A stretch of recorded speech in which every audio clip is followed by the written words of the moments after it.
Hello, it's മീസ് ലളിത ജയചന്ദ്രൻ. ഞാൻ ഇന്നിവിടെ പറയുന്നത് എന്താണെന്നറിയാമോ? കുറച്ച് വ്യത്യസ്തമായൊരു വീഡിയോ ആണ്. ഞാൻ ഇതുവരെ ചെയ്തിട്ടില്ലാത്തൊരു വീഡിയോ ആണ്. അതായത് ഈയിടെ കൊണ്ട് ഞാനൊരു പ്രോഗ്രാം കാണുന്നുണ്ട്. ഈയിടെ കൊണ്ടല്ല, ഞാൻ എല്ലാ സീസണും ഞാൻ കണ്ടിട്ടുണ്ട് ബിഗ് ബോസ്. ഇത്തവണത്തേലെന്ന് പറഞ്ഞാൽ നമുക്ക് അംഗീകരിക്കാൻ പറ്റാത്ത ഒരുപാട് കാര്യങ്ങൾ അതിനകത്ത് നടക്കുന്നുണ്ട്. അതായത് ഏറ്റവും കൂടുതൽ പറയുന്നതെന്ന് പറഞ്ഞാൽ ഒരു വ്യക്തിയെ ടാർഗറ്റ് ചെയ്തിട്ട് അവർ ഒരുപാട് ഫയർ ചെയ്യുന്നുണ്ട്, അവരെ മാനസികമായി തളർത്തുന്നുണ്ട്. ഇതേ കാര്യങ്ങൾ മറ്റുള്ളവർ ചെയ്ത് കഴിഞ്ഞാൽ അത് ഇത്രയും ഇഷ്യൂ ആയിട്ട് അവിടെ വരുന്നില്ല. അതായത് അനുമോളെ ഒരുപാട് പറയുന്നതായിട്ട് എനിക്ക് തോന്നി. കാരണം അനുമോളെ എനിക്ക് ഇഷ്ടമുള്ള ഒരു വ്യക്തി തന്നെയാണ്. പക്ഷേ ഞാനങ്ങനെ കൂടുതൽ പിന്നെ വോട്ടിങ്ങിന് വേണ്ടി പറയുന്നയോ അല്ലെങ്കിൽ പിന്നെ എന്താണ് PR-ന് വേണ്ടിയോ അങ്ങനെയൊന്നും അല്ല പറയുന്നത്. പക്ഷെ കാണുന്ന സമയത്ത് നമുക്ക് ഒരുപാട് ഇറിറ്റേഷൻ തോന്നുന്ന രീതിയിലാണ് ഇത്തവണത്തെ ബിഗ് ബോസ് പോകുന്നത്. അതായത് ഒരേ കാര്യം രണ്ടുപേര് ചെയ്തു കഴിഞ്ഞാൽ അതിൽ അനുമോളുണ്ടെങ്കിൽ അനുമോളെ നന്നായി അവർ ടാർഗറ്റ് ചെയ്ത് പറയുന്നുണ്ട്. അത് മാനസികമായി അവളെ തകർത്തുക എന്നുള്ളതാണ്. അതുപോലെ തന്നെ ഇത്തവണ കഴിഞ്ഞ ഈ ആഴ്ച എന്ന് പറയുന്നത് നെവിൻ എന്തൊക്കെയാണ് അവിടെ കാണിച്ചു കൂട്ടുന്നത്. അതിലൊന്നും ആർക്കും ഒരു പ്രശ്നമില്ല. ഇത് ഗെയിമാണ് എന്ന് പറയുന്നു. ജെൻഡർ കാർഡ് എടുക്കരുതെന്ന് പറയുന്നു. പക്ഷേ ജെൻഡർ കാർഡ് എടുക്കണ്ട എന്ന് പറയുമ്പോഴും നമ്മൾ ശ്രദ്ധിക്കേണ്ട ഒരു കാര്യം എന്താണെന്നറിയാമോ? ലേഡീസിനെ ഒരു പരിധി കൂടുതൽ ടാർഗറ്റ് ചെയ്ത് അവൻ ഇങ്ങനെ കോർണർ ചെയ്ത് ഒരു ഒരു എന്താ ഒരു അങ്ങോട്ട് ഇടിച്ച് കയറുകയാണ്. അതെന്തൊരു സ്വഭാവം അത്? അത് ശരിയായൊരു നടപടിയാണോ? എന്തൊക്കെ പറഞ്ഞാലും ജെൻഡർ കാർഡ് പാടില്ല, അത് പാടില്ല, ഇത് പാടില്ല എന്നൊക്കെ പറയുന്നുണ്ട്. എന്നാൽ ഒരു പരിധിയുണ്ട്. ആ പരിധിക്കപ്പുറം അത് ആണുങ്ങളോടായാലും പെണ്ണുങ്ങളോടായാലും ഒരു പരിധിക്കപ്പുറം നമ്മുടെ ആ ഒരു സ്പേസ് ഉണ്ട്. ഒരു പ്രൈവറ്റ് സ്പേസ് ആണ്, അല്ലേ? ആ ഒരു സ്പേസിനകത്ത് ഒരാൾ കയറുക എന്ന് പറഞ്ഞാൽ അത് ആണുങ്ങളോടായാലും പെണ്ണുങ്ങളോടായാലും ശരിയല്ല. ഇതാണ് അവിടെ പിന്നെ നെവിൻ കളിച്ചുകൊണ്ടിരിക്കുന്നത്. അതവിടെ ആർക്കും ഒരു പരാതി അവിടെ കണ്ടില്ല.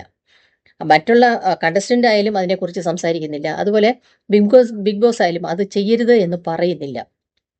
ശരിയല്ലേ ഞാൻ പറഞ്ഞത്? ഒരു പെൺകുട്ടിയാവട്ടെ ആൺകുട്ടിയാവട്ടെ അവരുടെ പ്രൈവറ്റ് സ്പേസിൽ കയറുക എന്ന് പറഞ്ഞാൽ, അല്ലേ, നമ്മുടെ മുഖത്തോട് അടുത്തോട്ട് കയറി വരിക എന്ന് പറഞ്ഞാൽ അതൊരു നല്ല പ്രവണതയല്ല. അതൊരു ചീപ്പ് ഗെയിമാണ്. മനസ്സിലായില്ലേ? പിന്നെ അതുപോലെ മൂന്ന് ക്യാപ്റ്റന്മാർ എവിടെ എന്തോന്നാണ് കാണിക്കുന്നത് അവിടെ? ആഹാരം പോലും കൊടുക്കുന്നില്ല അവർക്ക് നേരെ. അല്ല, ഇതൊക്കെയാണ് ഒരു ക്യാപ്റ്റൻ ചെയ്യേണ്ട കാര്യങ്ങൾ. ആദ്യം ക്യാപ്റ്റൻ എന്താണ് ചെയ്യേണ്ടത്? ഏത് സ്ഥലത്തായാലും ഒരു ക്യാപ്റ്റൻ എന്ന് പറയുമ്പോൾ എന്താണ് ചെയ്യേണ്ടത് എന്നുള്ളത് സാമാന്യ ബോധമുള്ളവർക്കറിയാം. ഇത് ഇവർ ചെയ്യുന്നതെന്ന് പറഞ്ഞാൽ ഒരുമാതിരി പട്ടാളച്ചിട്ടയാണ് അവിടെ കാണിക്കുന്നത്. കിടക്കാൻ പാടില്ല, കിടന്നപ്പുറത്ത് വെള്ളം കോരി ഒഴിക്കുക, അല്ലേ? ഞാൻ ഈ പറഞ്ഞു വരുമ്പോൾ എപ്പോഴും അത് അനുമോളെ ഇതായിട്ട് വരുന്നുണ്ട് എന്നുണ്ടെങ്കിലും അത് ചെയ്യാൻ പാടില്ലാത്ത കാര്യങ്ങൾ അനുമോളുടെ അടുത്ത് ചെയ്യുന്നത് കൊണ്ടാണ് ഞാനിത് പറയുന്നത്. ഇതൊന്നും ആർക്കും അവിടെ ഒരു വിഷയമല്ല. ഒന്നും ചെയ്തില്ല. അതുപോലെ കഴിഞ്ഞ ഒരു ഗെയിമിൽ അവരിങ്ങനെ ഒരു സ്റ്റാൻഡിൽ കയറി നിന്നിട്ട് മേളിൽ പിടിച്ച് നിൽക്കുന്ന ഒരു ഗെയിം ഉണ്ടായിരുന്നു. അതിലെല്ലാവരും പോയിട്ട് ഏറ്റവും ഒടുവിൽ രണ്ടോ മൂന്നോ പേര് അവിടെ നിന്ന സമയത്താണ് ആര്യൻ ആദ്യം കൈവിട്ടു. അപ്പോൾ അവർ അനൗൺസ് ചെയ്തേയില്ല. അത് കഴിഞ്ഞിട്ട് ഏറ്റവും ഒടുവിൽ ആര്യനും സാബുമോനും മാത്രമായപ്പം സാബുമോൻ കൈവിട്ടപ്പോൾ അവർ പറഞ്ഞു സാബുമോൻ കൈവിട്ടു എന്ന് പറഞ്ഞു. ഞാൻ ഈ പറയുന്നത് ശരിയാണ് എന്ന് തോന്നുന്ന ആൾക്കാരുണ്ടെങ്കിൽ ഒന്ന് കമൻറ്റ് ചെയ്യാം.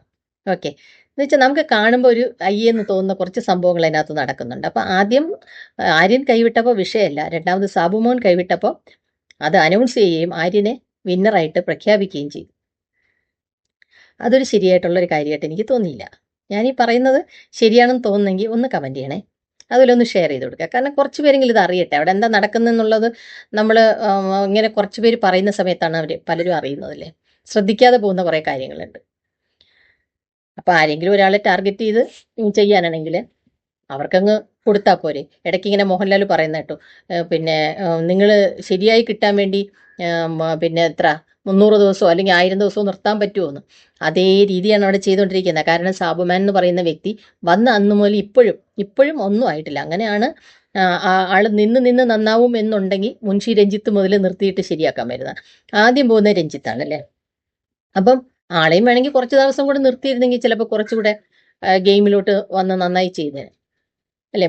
മുൻഷി രഞ്ജിത്ത് പോയ സമയത്ത് ആരും അതിനെ എതിർപ്പൊന്നും പറഞ്ഞില്ല. കാരണം അന്നത്തെ ഇതിൽ ഏറ്റവും കുറഞ്ഞ ഗെയിമർ എന്ന് പറയുന്നത് മുൻഷി രഞ്ജിത്തായിരുന്നു. അതുകൊണ്ട് നമുക്ക് ആർക്കും ഒന്നും തോന്നിയില്ല. പക്ഷേ ഈ സാബുമാൻ വന്ന് ഒരാഴ്ച ഓക്കെ, അടുത്തത് മസ്താനി പോയി, അത് പിന്നെ ഓക്കെ.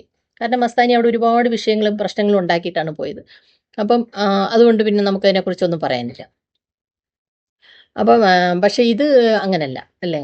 ഇതെന്ന് പറഞ്ഞത് അതിനുശേഷം പോയ പ്രവീൺ മുതൽ ഞാൻ പറയണം, പ്രവീണ്, അഭിലാഷ്, ജിഷിൻ, ഇവരെല്ലാം എന്തുകൊണ്ടും സാവുമാനേക്കാളും നല്ല ഗെയിമേഴ്സ് ആയിരുന്നു. ശരിയല്ലേ?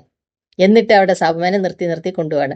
അതെന്തിനാണ്? എന്തിനു വേണ്ടിയാണ്? അത് ലാസ്റ്റില് ഒരു ഒരു വ്യക്തിയുടെ കൂടെ സാബുമാൻ വരുമ്പോൾ ആ ഒരു വ്യക്തിയെ വിന്നറാക്കാൻ വേണ്ടിയിട്ടാണോ എന്നുള്ള ഒരു ഡൗട്ട് വരാറുണ്ട് അല്ലേ? നമുക്ക് എല്ലാവർക്കും തോന്നുന്ന ഒരു കാര്യമാണ്. അപ്പൊ അതുകൊണ്ട് എനിക്ക് ഇഷ്ടപ്പെടാത്ത കുറച്ച് കാര്യങ്ങളൊന്നും, അപ്പൊ അതൊന്ന് പറയണം എന്ന് എനിക്കുണ്ടായിരുന്നു. അപ്പൊ അതുകൊണ്ടാണ് ഞാൻ ഈ വീഡിയോ ചെയ്തത്. അപ്പോഴ് ഇത് പറഞ്ഞു വരുന്നത്, എനിക്കിഷ്ടപ്പെടാത്ത കുറേ കാര്യങ്ങൾ ഞാനിതിൽ പറഞ്ഞു. അതല്ലാതെ ഒരു ആരെയും സപ്പോർട്ട് ചെയ്യാൻ വേണ്ടിയിട്ടോ അല്ലെങ്കിൽ ആരെങ്കിലും ടാർഗറ്റ് ചെയ്യാൻ വേണ്ടിയിട്ടോ ഒന്നുമല്ല ചെയ്തത്. അപ്പോൾ ഇത് നമ്മുടെ ഈ വീഡിയോ കണ്ടതിൽ ഞാൻ ഈ പറഞ്ഞ കാര്യങ്ങൾ ശരിയാണെന്ന് തോന്നുന്നവരും ഇഷ്ടപ്പെടുന്നവരും ഒന്ന് കമൻറ്റിലൂടെ അറിയിക്കുക. അതുപോലെ നമ്മുടെ വീഡിയോ ഇഷ്ടപ്പെടുന്നുണ്ടെങ്കിൽ ഒന്ന് ലൈക്ക് ചെയ്യുക.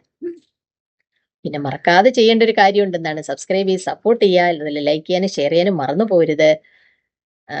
നമുക്ക് പുതിയ വീഡിയോ ആയിട്ട് വീണ്ടും കാണാം. ബൈ.